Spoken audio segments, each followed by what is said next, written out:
О, поймал.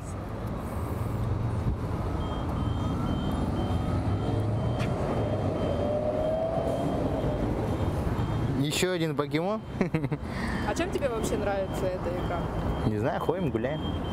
Молодая чита Алексеевых идет на прогулку, но на этот раз в планах не просто пройтись по городу или погулять в парке, а начать охоту на героев известного мультфильма. Тут есть покестопы, вот видишь? Сейчас пока. Вот я нахожусь здесь. Да, вот показывает. Здесь есть покестоп. Вот он. Он типа как достопримечательность вот городская. И на нее, если вот так делаешь, выпадает всякий бонус. Но мы далеко, надо ближе подойти. А не бывают такие места, там, где прям опасно туда ходить? Да, я чуть под машину не попал. Не заметил, так шел, так пип, я такой, черт, я на улице, оказывается. Сегодня игра Pokemon Go стала самым популярным приложением для мобильных устройств. По всему миру насчитывает уже порядка 30 миллионов скачиваний, а это миллионные доходы за один день в пользу разработчиков. Если привести цифры, даже подкрепляющие, это 30 миллионов скачиваний на данный момент по всему миру, плюс доходы в районе 1,5 миллиона в день долларов. Даже в России, где она еще официально не вышла, в одной только Москве в нее играет 180 тысяч игроков. Напомню, что «Покемон» — это японский мультфильм, который приобрел всемирную популярность еще в 90-е годы. Тогда в моду вошли пластиковые фишки с изображением мифических зверей и их коллекционирование. Однако на этот раз они из виртуального мира перешли в реальный, и это заставило начать беспокоиться за безопасность людей. По всему интернету распространяются новости об очередных жертвах игры. 15-летняя девушка попала под колеса машины, когда была вовлечена с головой в процесс охоты за покемонами. Водитель такси попал в аварию. Потом, как он объяснил полиции, он отвлекся на игру. Еще больше пугают новости о том, что приложением воспользовались грабители, которые запускали покемонов в качестве приманки в безлюдные места и тем самым заводили жертву в ловушку для совершения преступления. И таких примеров немало. Психологи считают, что игра опасна не только для физического здоровья человека, но и может нанести серьезный вред психике. Они живут этим и стараются достичь цели, даже перейдя в реальность.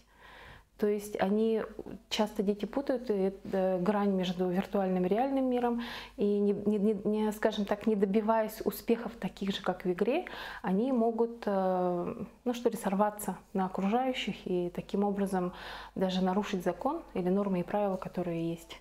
Это их состояние, которое постоянно он находится вот в этом виртуальном мире, то это уже становится такой пограничным состоянием, которое называется измененное сознание. Это становится уже таким клиническим расстройством. Аналогию этой массовой игровой истерии можно провести с популярной в конце 90-х и начале 2000-х игрой Тамагочи. Это виртуальный питомец, живущий в маленьком гаджете, за которым был необходим уход, а в противном случае он мог отправиться в мир иной.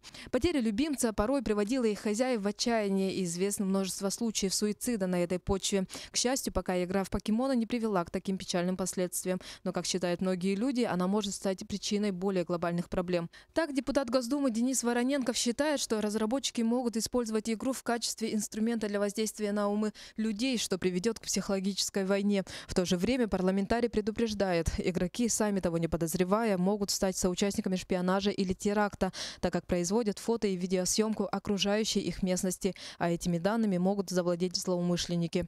Поэтому он предложил на законодательном уровне запретить использование этого приложения в стране.